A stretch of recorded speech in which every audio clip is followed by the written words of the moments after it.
I'm Michael, And I'm Drew. and this is the Outward Realms podcast, and we're back for the July 2022 episode. This is the current year. Look at me almost get the opening right on the first try. Great Yep. first take. I love it. It's How are been you a doing, little. Drew? I'm hanging by a thread, man. I'm trying. Life is hard, man. It was already hard enough with like frogs jumping around me with like laser beams and stuff flashing everywhere, and I was just kind of like with my little pincers, like like what the. But it turns out living real life is also pretty hard. How have you That is been? true. It's true. Hey, I've been hanging in there, been staying on top of all the stuff I need to be doing, and staying very busy. This episode is going to be about event coverage. We will not be talking about any lore. Also, a small format shift. We are going to be moving to once a month for the time being, just because I think we can get everything into one episode that we want to talk about. And as long as we're putting something out and keeping people interested, I think we'll be okay for now.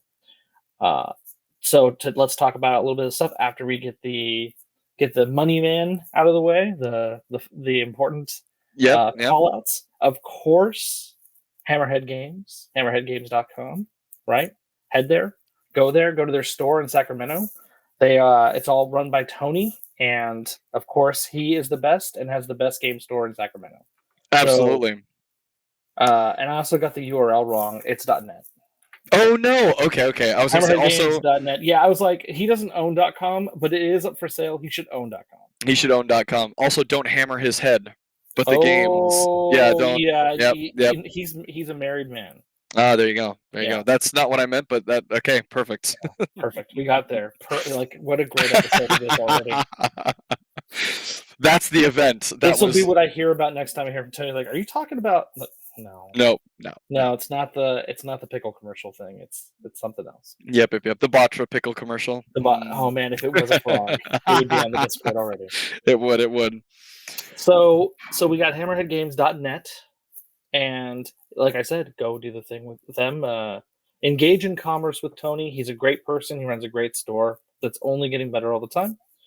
On top of that, we have the Best in Tabletop Network. That is the network we are on. They are putting out excellent 40K content. They just redid their membership model so that you get more for less money, which always feels good. Yeah, absolutely. You can get the YouTube and the access to the Discord and the Patreon content all in one package deal. And they're putting out lots of battle reports. They, of course, did all the content for Charity Hammer. So if you want like 160 hours of 40K, there's like that available. Yep. Just like things. So yeah, of course, go support Best in Tabletop Network. Please. Their 40K Discord is the only place on the internet I talk about 40K at, because that's it. It's no booming. other place. Every other place is the signal to noise ratio is too high. Perfect. Yep. So those are the big ones. And of course, I guess we should say outwardrealms.com. Go there, click the shop button, engage in commerce with us, buy models, download a free rule book, get some dice, whatever you want. We got it. It's all there. Lore too. It's like there. It is the only place that I go for lore other than you. Oh, there you go. Right from the source. Right from the source, exactly. And we have the Kickstarter, which is in. People have been asking about Wave 2. End of September is when we'd like to have that all wrapped up. We're waiting for things to come in. We have 2 big shipments to arrive. Once they arrive, I will start filling out customs forms and getting more packages out the door. We're like 75% fulfilled anyway, but like, let's get over the finish line. Yes, and for anyone who has avoided all 4 of the surveys that I sent out, you really should click that button if you haven't and pay your shipping and give me an address to ship you your thing, because if you don't do it by the end of August, you're not getting anything. That's it. No. Yeah, you have to stop it at some point, right? Yeah, I guess this is true. Absolutely. Yeah, they've had almost a year. So like, come on. We got to close out that Kickstarter for logistical reasons, because we want to be ready for the Acta Kickstarter once it gets open. Ooh, right? We already started to see little things here and there. Yeah, little bits of stuff have arrived. So there's that.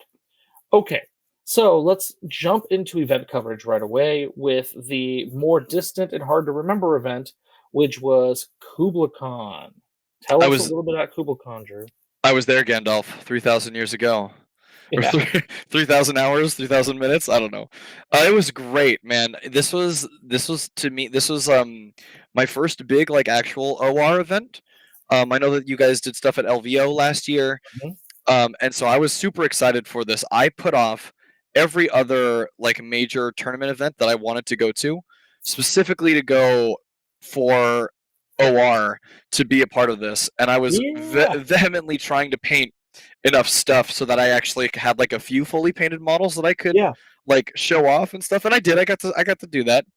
Um, and it was really wonderful. I think in fact so we had 4 tables, right? We expected 8 players, and I think there were actually more people. Didn't we have to Yeah, turn we had a waiting list a that we waiting list? couldn't Yeah. we could have actually handled probably 1 or 2 more tables. No, and hopefully we'll have more in the future. And it was great too because, like, I knew about half the people that were Mhm. there, which is really great. And then the other half were people I'd never seen before and like never met, Yeah. and it's really crazy too.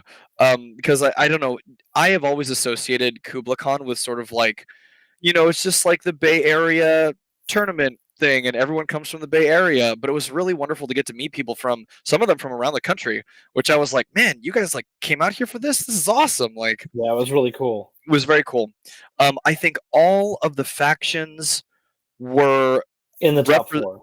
all of the factions were in the top four. They were. And then they were all represented twice, I think, except for Nightfall. Nifal. Yeah, Nightfall, Nifal, yeah. Which I was a little sad about It's alright. because I Hey, do. at least they showed up in the top 4, and, the person who ran them ran the terror from above, which is really cool. Yep, yep, yep.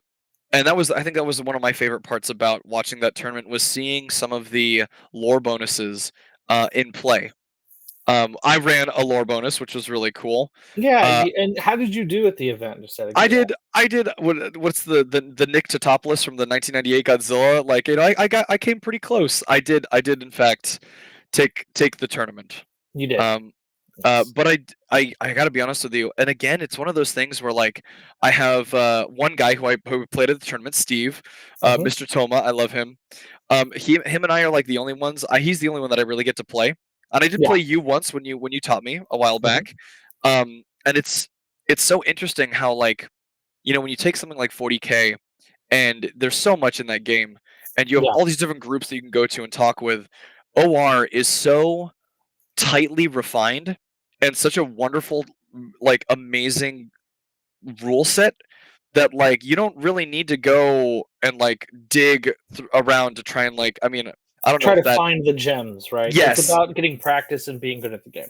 exactly, and it's so interesting too because it was also the very first time that I was able to finish a game and then kind of walk around and like watch other people play and see what other secondaries and that they had taken and watch them either succeed to get them or fail to get them, and Yeah. thinking about, wow, oh, I took that in my game and I was able to get it through this, and watching someone try it here in a different scenario, sometimes with even the same army, and then watching them walk away not being able to do it, not being Yeah. able to complete that secondary.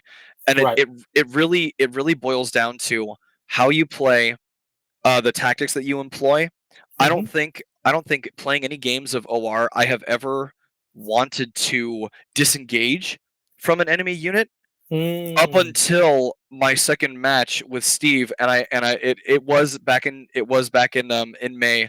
I don't remember if I ever did disengage, but I know at one point him and I were talking about, you know, Yeah. oh, do I disengage here to like get back on the objective, or do I sit here and try to fight it out and maybe survive, maybe not? It was really cool to see, because walking into that tournament with Hexagoda, so I took Hexagoda.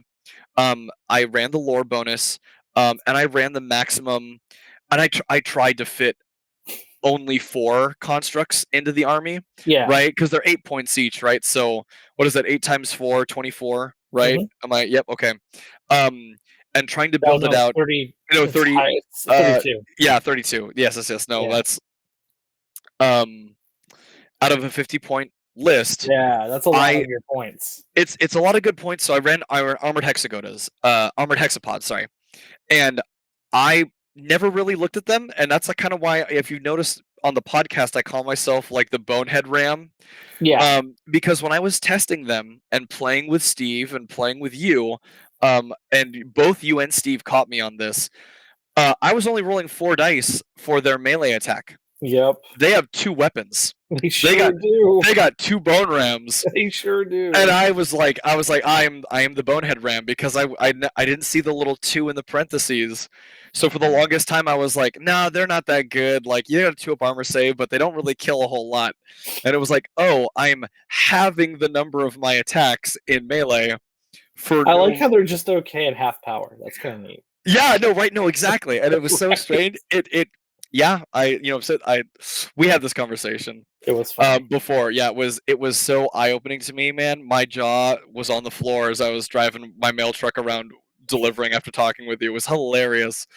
But anyways, yes. So I tried to fit, like, I tried to go 2 and 2, 2 flamers, 2 armoreds, and they're the same cost.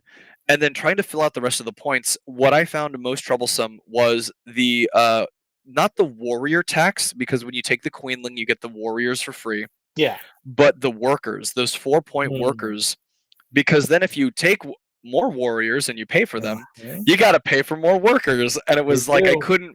I couldn't come up with this like 1/3 of like guys on foot, like little tiny bugs, and then like 4 big guys.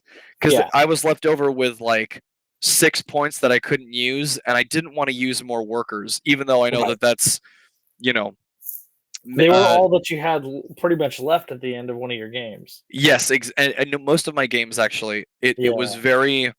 Yeah, the armoreds, they die real. It's strange, man. With a 2-up armor save, even with armor piercing, going up to a 3+, I'm like, oh, Space Marine save. I always played like Tyranids and stuff. I never had an army with like a 3-up armor save. So to me, a 3-up armor save is a Space Marine save, Right. and it was surprising how often those didn't work, and Right. it was wonderful. It was fun to see. And you In also brought a lot of them so that you had some reliability. it true, and that actually brings up another discussion that I'm sure we'll talk about in a little bit here. But yeah, it was really cool to see these creatures and then other models in the other armies, such as the oh my god, I can't even remember the Nifal, the big shooty guys with the Oh, the with the two Annihilators. the Annihilators, and the Mind take like big swaths of damage from like that initial charge, Yeah. and then have them hit just as hard back. It was reliving my like Pacific Rim kaiju days. I love it. I feel weird for like bringing up Nightfall more and more because the more I look at those models, the more I'm like, oh, wonderful, wonderful. One day. But yes, no. So my first opponent was a gentleman playing Batra, and he was running the studio army, which was really Mhm. cool. I think he had a couple of different changes. He might have been running some more predation pods. I think he had 2 or 3 So he had units the of Rev those. 2 army box, which Yeah. anyone who orders an army box after like a couple of weeks ago gets the Rev 2, which means you get an extra predation pod and an extra field generator. Oh wow, that's actually. Yeah. They needed it after the points changes. Oh, that's right. That's Yeah. right. So anyway, Um, continue. yeah, no, and so he was very new. I think he had played one test game beforehand, and had kind Mhm. of talked with some other people who were at the tournament a couple of days before, and sort of like kind of knew how, like, the idea of like what you want to do with Batra, which I guess is fairly straightforward, which is like come in and like fight, right? At Sure. least with like the stalkers and the hunters. Yeah. Um, and he employed a tactic that I hadn't really ever seen before, where and I know that this is not possibly like the best thing that you could have done, Mhm. but it threw me through a loop, and at one point it actually worked for him, which I was like, okay, crap, I gotta kick up the speed to keep up with the points. He was engaging me with his predation pods in Yeah. melee and fighting me with them. And it Hmm. was at first I was kind of like, oh, bone rams, like I got two of them now, man, I'm Yeah, but they're rolling. not armor piercing now. And they're That's not armor piercing, yeah, exactly. I'd charge something, kind of hit it hard, and then he would engage me with the predation pods. And then the other thing, whether it be the Shikari or another unit of stalkers that had survived one or two left, yeah, they would disengage, and I was kind of like, oh my god, what do I do? Right? Like there were multiple times throughout the tournament that I did absolutely write off at least two of the armored hexapods just yeah, right off the bat. And I mean, you sit there like, you old sponge, right? Like they soak damage really well, but at the end of the day, the game it doesn't OR doesn't throw around a lot of damage, but yet it kind of does in a way, which is really interesting. And I guess maybe that's coming from someone like me who was my army was literally five armored hexapods, a queenling, a unit of warriors, and two worker swarms, yeah, and that was it. And I I was surprised at how low model count yeah. did well. It like I was able to survive, but as you mentioned, Timpy, there were two of the three games where by the end of it I had like one armored hexapod and two worker swarms, and Yeah. that was it. And it was just like, oh man. So no, it In was 40K, we've been calling like the archetypes of strategy are like the extremes are like Unga Bunga, which means like deploy on the really line and just full send everything you can, end the game on like turn 2 or 3. sure. Versus solitaire, which is like I Yep. don't even need to interact with you. I'm going to score 90 points. It's your job to stop me. Yeah, and that is also so interesting because both of those styles of play work their way into OR. Yeah, and you Um, you played an Unga Bunga list. Like, I you deployed on the line, you were like, "I'm presenting you a problem that if you can't deal with it, will run you over with bulldozer arms."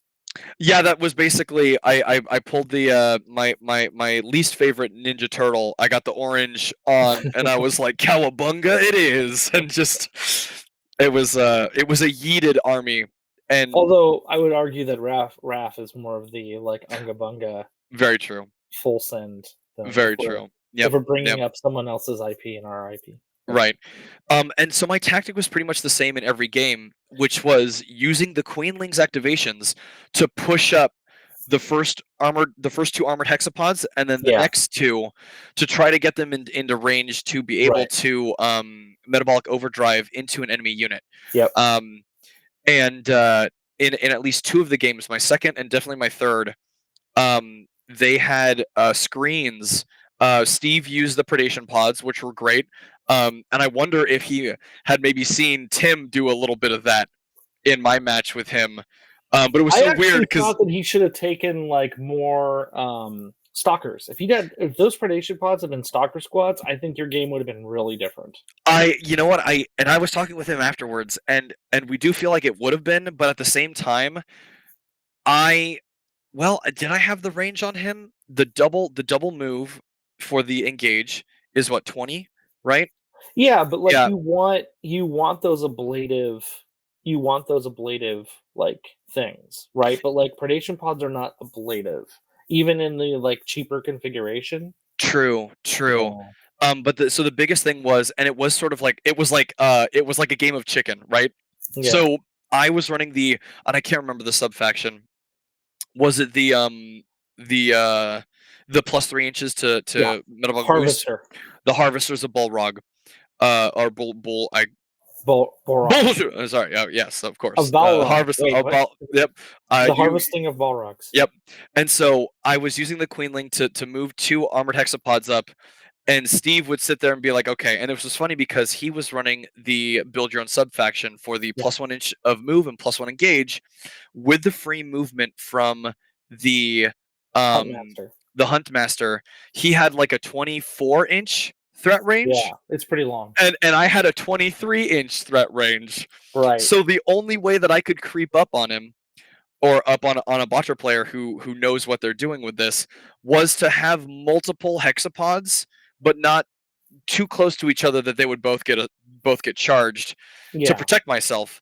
And he Although was I would kind of argue that a hexapod is probably okay taking one activation of stalker punching. The yes, real yeah, problem is not that you got engaged. yes, The real problem is that you're engaged and don't have armor piercing on the back, on the clapback. on the clapback, exactly. Yeah, And armor piercing played a massive role. yeah, There were my rolls were insane against his armor piercing, but of course it's also falling back on that armored hexapod 2-up armor save. And it was the same thing for my first opponent. I played Botcher round one. He basically charged everything forward into me, which I thought was a little strange. Um, but at the same time, that's kind of what Botcher do. And I was able to uh, position the armoreds into place and just yeah. sort of pick off the stronger units. Although I didn't get a full point game, and Okay. neither did my opponent get no points. Mm, I think it was about 30. It was 30 something to either like 19 to 20 to 24. It was within like a turn, like one good turn on either player, okay. if I remember correctly. Um, and then my second match was against Steve. And Steve has been playing the game since like I called before. that round three. I called that our round three, top table round three, and round two Yep, yep, because it yep. was a random pairing, right? Yes, it was. It was. And that was probably the most fun I've played in like a competitive match in a long time.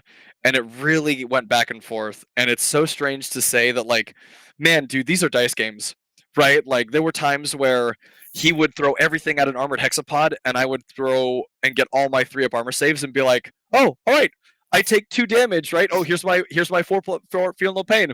Oh, that's great. And then he'd shoot me with the Shikari in the very beginning, and I'd fail all five of the Right. 6 saves. And it's like, cool, just take 12 damage. Fine. That's fine. That's This fine, feels right? good. The armored hexapod would look back and like his face is falling apart, and he's just got like the one bone ram, like, hey, Hey, well, I'll make it. yep, exactly, exactly.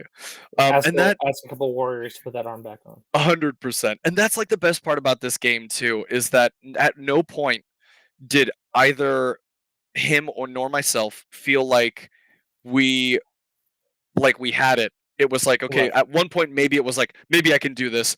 But then on the roll off, right, for determining who's going first or second, it literally came down to some of those rolls and then the dice. And by Yeah. the end of the game, I know you and was it Will? Mhm. There was another gentleman who was watching, It and my will. dice were just fire. There was one armored hexapod with 2 health left that it just he just wouldn't die, and I was Nope. like sitting there, and Steve actually got mad at me. I was calling it. I was like, "Math says you do this. You got this." And I was like, "Yes, you got it. You got it." And he was like, "Drew, no!" And he rolled the dice, and he wouldn't. It was all ones and twos, and he needed threes, and it was just like, "Oh my Oh, god!" no. It was, It was it a was great so on match. edge. I was I sweating from made the sure to very watch beginning. it. I made sure to watch all of it. It was So, perfect. And so then my round three was against Nightfall. I was the only Nightfall player there. yep. Um, Another friend of mine, and it was nasty, dude. I got to be honest with you. I have been told so much about the Oogie Boogie men that are the sterilizers. Yeah. Right, I call them occasionally. I'll call them like the Mel Brooks unit because they snip the tip. Right, like Oh, no. that. Oh no, exactly. Um, and I think the one thing that I kind of looked over was that they're only 1 damage, and being only 1 damage against any sort of hexapod unit, Mhm. we're gonna have that 4++ Yep. after we fail those saves. And I charged one armored hexapod in, and in like 2 out of the 3 activations, I had wiped a unit of cleansers or sterilizers. My apologies, Yeah. sterilizers. And I was like, oh, I can do this. Like, Yeah, okay, it's manageable. The way they're supposed to shut that down, especially against Hexagoda, yep, is with the blind mechanic. yep, yep, yep. And Because there's only you're never going to cleanse. yep. Like, it's just not unless you take the cleanse for 1, you're just never gonna do it, You just right? never, yeah, we never gonna waste an So you're gonna activation hit on off of it. 4s, and that taking 17%, 16.7% Yep, of something's efficiency away is like that stuff really adds up. And I'll talk about that more in my game where I kinda showed what you're supposed to do with cleansers. 100%, Yeah. 100%. Yep, yep, yep. But the one thing that really caught me off guard, and it actually almost won him that game, which I was very not happy about, was the bomber. Is it the obliterator? Destructor. The Destructor. Okay, it was one of the other. Dude, his 50% chance of getting it right. yeah, both yeah, right, it was 50-50. Both of his Destructors were zipping around, dropping, hey, 3 wounds here, 3 wounds here, 3 wounds here. And at one point he caught my queen in it a couple of times, like twice. And then I think he won the roll off return. And I was like, well, the armored hexapods are getting me the secondaries that I need, Yeah. and it's too far away to do much. But I was having the 2 swarms and the queen get me another secondary Yeah. on my in my backfield. Yeah. And he was like, "Oh, all right, I'm gonna activate the destructor for the destructor first," and moved and killed the queen. And Yep. he never threw any dice at the queen. Nope. And then he killed a worker swarm with the same thing. Sure. Add And it was, insult to injury. oh my god! I was sitting there. I was like, "How did I let this happen?" Right? Like, what is Oh this? no! Yep. It's like It was completely telegraphed when it sat there for an entire activation. I did nothing about it, and then Yep, yep. No, it was like yeah. Anakin and Obi-Wan in Episode 3 running down the hallway, and they get caught in the ray shield, and they're like, "We're smarter than this. What happened?" It's just like, This is your fault. this is our, yeah, exactly. I put myself in this situation. But at that point, it was not that it was a lost cause, but I had done so much damage with those armored hexapods. And he did not take any of the cleansers for that blind Right. in his army. He went for more sterilizers, and the Yeah. sterilizers were still alive. I had only wiped 1 unit, Mhm. because they do take half damage, which also was like, I had never really seen Nafal do that to that extent before, right? Like, you come up and hit something and expect it to die, and like half of it lives, and you're like, oh, I guess we're Oh, gonna yeah, be that's here. right, and it's getting worse because they get an adaptation token. And the -1 to hit too. By the end of the game, actually, we talked about this. His last 2 sterilizer units, they weren't impossible to kill, but with the -1 to hit and me Now having imagine no if way he'd to been blinded as well. blinded with -1 to hit, Yeah. I was like, that would have been, it would have been the game. And he walked away knowing what to do for next time, and I walked away like, oh man, I need to be a I little more dodged that reserved. bullet Yeah, just barely. exactly. I was like Neo coming up from the thing, Woo. like, oh, you could dodge bullets, and he's like, not all of them, right? Like, it's like, yep, True. that's kind of what it felt like at the end of that there. But it was Well, wonderful. congrats. Thanks for being there, and it was awesome seeing all those people there to play. I also did an event, and you commentated it, and you did a great job Oh, commentating. Thank you for doing that. thank you so much. It was so fun, and I'm worried about how much you guys went through to get that all together. But all of you did it flawlessly. I don't think I told you, Timpy. I accidentally went into the 40K. Uh, um, Hall no, the 40K.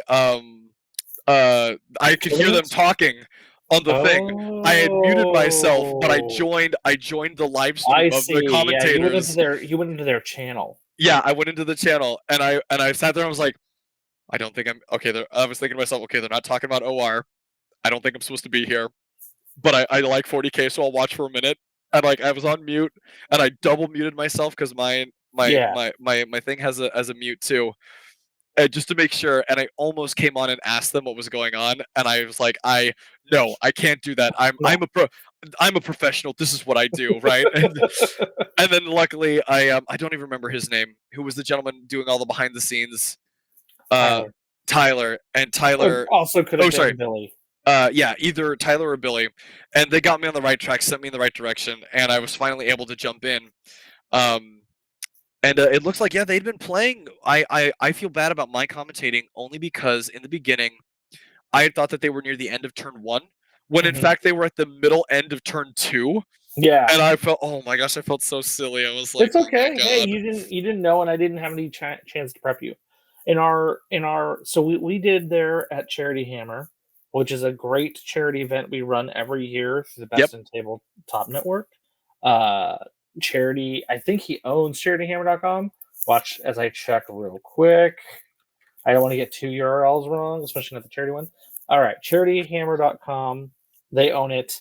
That's where you can donate. It all doesn't, they do not see any of that money. It does not go to them. It goes directly to the charity, which Yep. is Child's Play, which helps kids in hospitals and women in abused women's shelters. So, like, come on. And we raised what, 21,000, almost $22,000 this year. Whoa, you know, all I heard was Yeah, the 7 point something, and I sure. was No, like, no, "Oh, we saw okay." we no, no, there we got there. It It was like, was I love yeah, it. it went way up. So, and that, I think in total that puts us over 100K earned for the charity, Yep, yep. for all the charity events, which is really cool. And of course, we're gonna keep going. Like this train doesn't stop. Uh-huh, uh-huh. But the OR side was great. I got to take awesome 40K mines.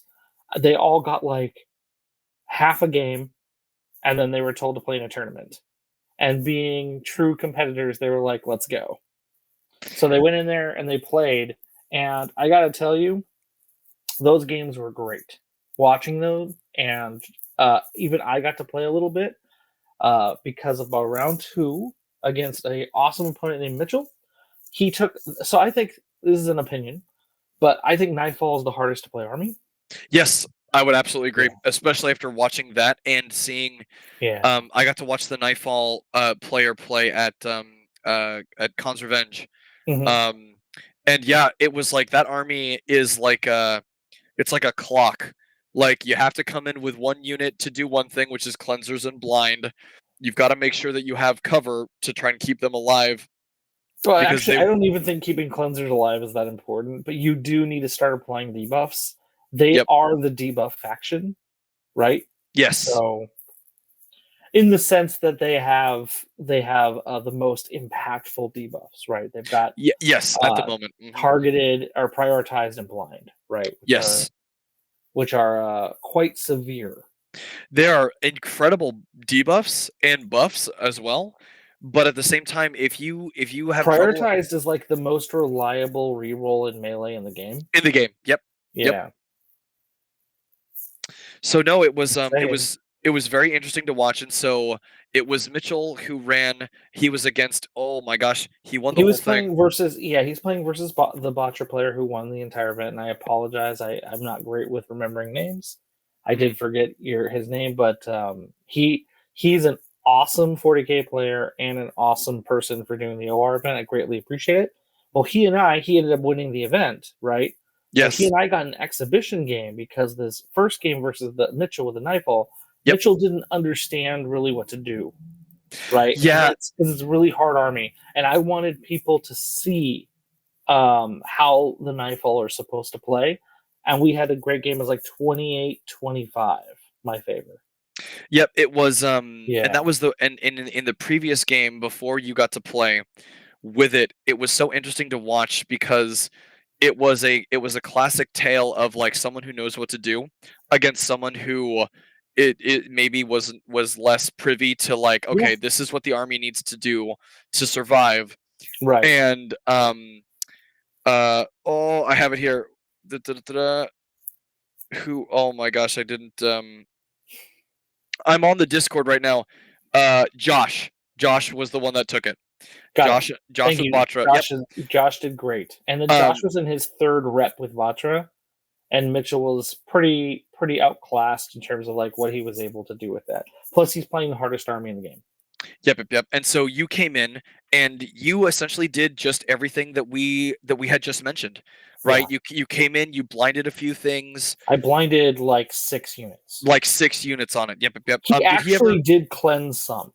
I was just about to ask if he Yeah, did wind up cleansing. It's and Vatra can really they they can can afford actually it, but it's really inefficient. yes. Yep.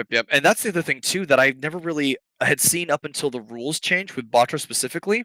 Their Mhm. guns are actually really good. Like 2 damage, 3 damage on the hunters, like Everything's and armor I piercing. Like, yeah, everything's armor piercing, and I never actually noticed until looking at the cards, right? Because I'm sitting there commentating. I want to make sure I have the stats of everything, so I had them all next to me. But their guns, the shoulder cannons, the Predator shoulder cannons, yeah, look they look different.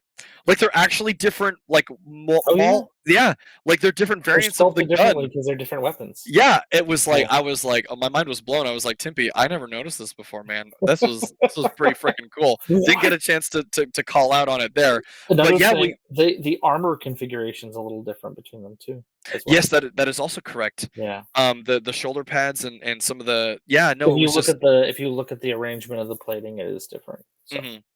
anyway, Um, just and it was good to see. Oh, sorry, it was good to see Josh use like Batra shooting, which I'd never really seen before, and oh we watched yeah, him pick off like a ton of stuff with it, and I was like, dang man, that's awesome. I'm glad because being invisible and seeing the big fists or the knives, like obviously there's a close combat element to yes, Batra in general, but knowing that you can sort of fall back as well on that shooting yep, is it's great. It's two different ways to play a great army, right? Like yeah. They're kind of custody like in that way.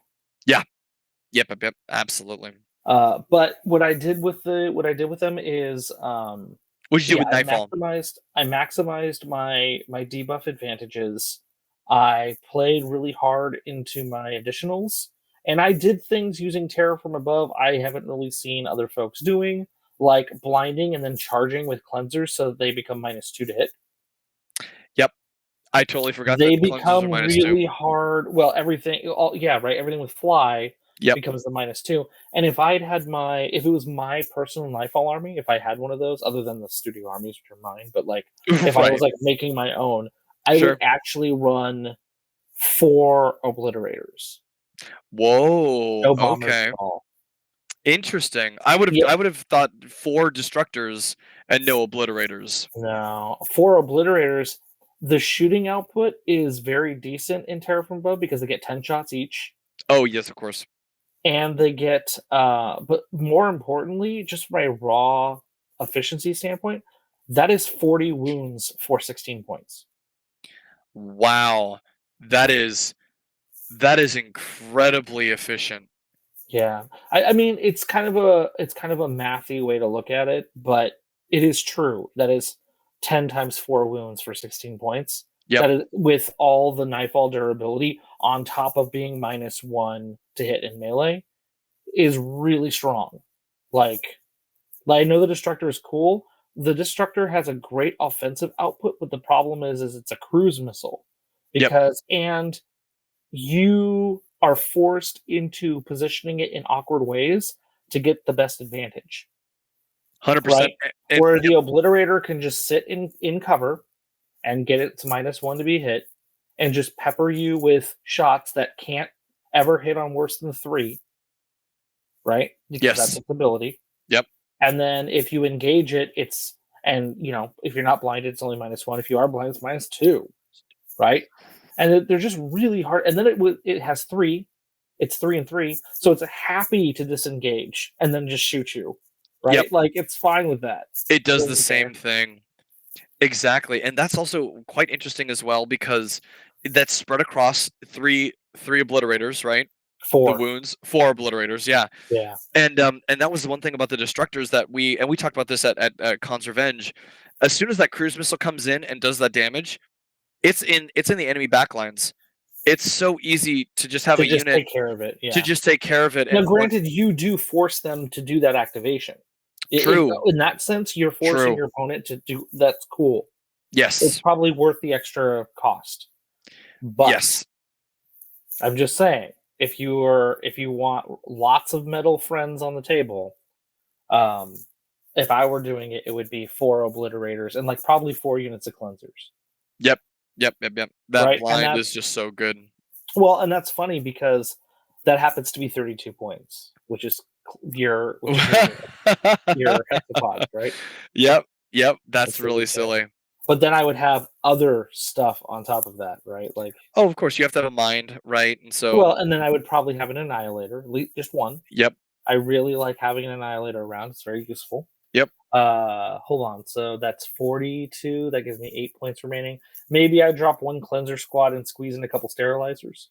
right? Sure, just 2. Yeah, you want it like a midfield sort of thing. You can Yeah. clean up units that have that are damaged, Or you right? just lean in harder and take 7 sterilizers, 6 or 7, like, whatever, that's fine. You absolutely You just could don't as well. care, it's all counter melee. You're Yep, like, yep, "I yep. don't just engage me and I'll run away." Right. But it's so interesting because you want to be able to blind your opponent, um, to allow them to come in and try to hit you, right? And when they hit you, you get that adaptation token. You Yeah. want to get to 3 because then it's a -3 Oh, to hit. actually, I was forgetting one of those obliterators is free, so it was only 12 It was points. only 12 points. Whatever, Yeah, that's there you right, go. not 16. Sure. Sorry. No, you're fine, you're fine. That means you get your double annihilator, no problem, Yep, which is yep. great.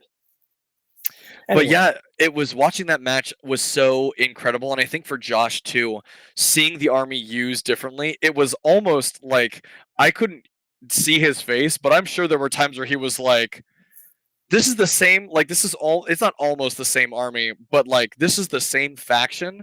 This is nuts. Like it was yeah, and they're crazy to all watch." learning all these defensive mechanics and everything on the fly. Because in Yep. that last round, when you have Tyler Bortel versus Josh, Tyler Bortel is one of the best Tyranid players in the world. Oh, my Um, boy, my child. I watched him grow up. he's really really good, and I. Yep. In a side note, he is also quite good at team stuff now. I got to be on his team and Oh, watch him do that's team stuff. amazing. That's Yeah, awesome. he understands the pairing process quite well, quite quickly, which was impressive to watch. What Right. you need? Yeah, exactly.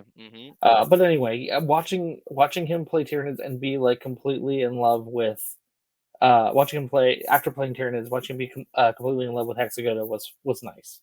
My favorite comment of the whole stream was at the very end after the final match, or no, right before the end of the final match, and Tyler looked. I saw like you could see him on screen, like look over back at you, and he was like, "Mike, if this was what we did all weekend, I would just play this. Like, I want to play this." So like, I'm like, oh, let's dude, go. this what's it? Where's the where's Chadwick Boseman? Right, get this man an Hexagoda army, right? Like, I actually gave him one, so ah, he's fine. yes, Yeah. I'm so excited for that. I'm so stoked to see I him. gave him an army box. I gave Josh a botcher box.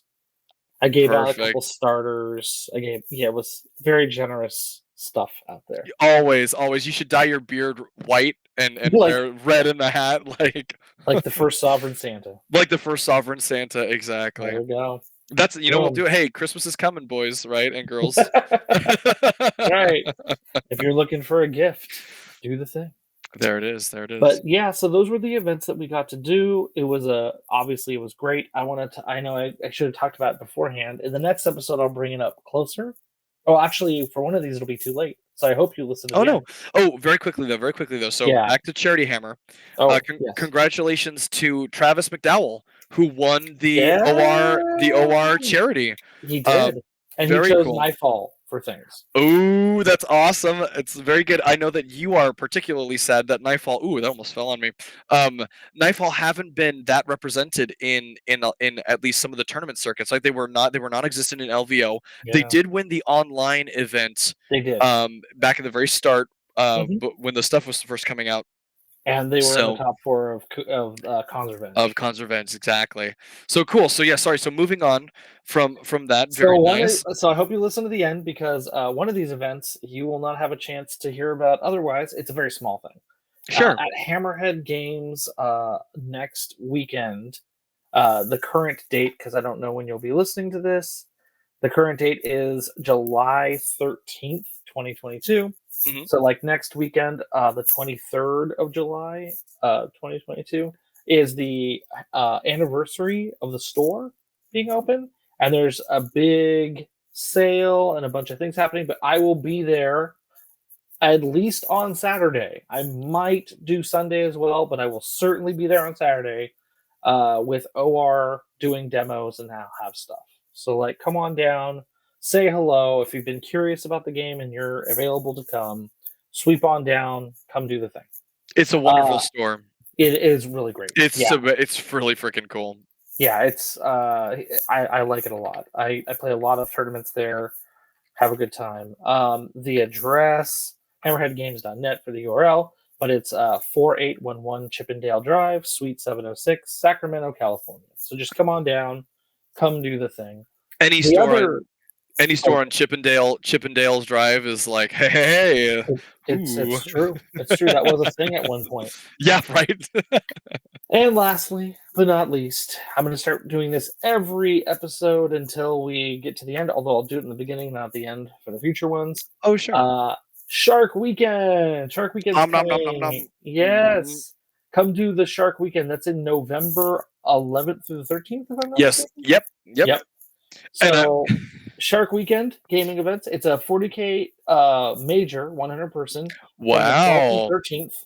But on the 11th, on that Friday, we're doing the Outward Realms tournament. So Hey. come on down, come play. If you need some stuff, come talk to me. But no painting requirement as always. And yeah, please. Oh, and we are charging for tickets. I don't know what it'll be yet, but I know it'll be Oh, okay. reasonable. Sure. It'll be reasonable. Reasonable is good. I've been to quite a few tournaments actually over the last couple of weeks, and one of them they had me like pay almost a month in advance, which I was like, I mean, it's a small tournament, like that's kind of weird. And then another one had a really strangely large cost, and I was just thinking to myself, man, like these tournaments, you want people to go. Yeah, I want to We say like we want to, $25 is like kind of what we're yeah, shooting for here. yeah. That's Yeah. and that's perfect, right? And Like that's by the way, this is not. I'm not getting any of this money. This is not going into my coffers. This is going to pay for the event and the continue. event in the venue. Yeah, absolutely. 100%. Yep, yep, yep. They need to be supported, and that's totally understandable. If I had my choice, I would run the event for free. So As you have, Khan's Revenge was free, LVO was that's free. true. Like, where are the people? Come on down and play this awesome I game know, with us. like we're pretty good about prize support. Like, Fully painted armies to use too. Like, it's yeah, all we do free. try to help out. So yeah, please come on down. Come and play this game. It's really great. The rules are online. You can read them. I can't imagine you're this far in this podcast for your first time. Like, oh, this game exists, but like, Right, you right. never know, right? Yep, Okay, yep, yep. and that will wrap up our July episode. We'll be back in August. Thanks, everybody. Have a good one. Bye bye.